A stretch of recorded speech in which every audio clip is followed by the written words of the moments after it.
Well, let me ask you, in the early part of the COVID vaccine, COVID problem, people were dying in enormous numbers in the United States. I think maybe now, maybe more than 1 million people have died in the United States, maybe 5 million around the world.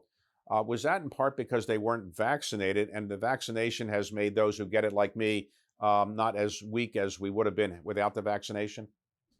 Yeah, so that's a really good question. So early on, before we had a vaccine, people didn't have real protection against this virus. They didn't have, prior infection with COVID-19. This was a new coronavirus that had emerged on the scene. But now, thankfully, those vaccines do give protection against the worst outcomes of COVID. And this is actually an important point to underscore, which is what is the goal of a vaccine? Sometimes people think if I get vaccinated and then I get sick, that means the vaccine didn't work. But it turns out the most important goal of the vaccine is to save your life. And by that measure, it's actually doing a remarkable job.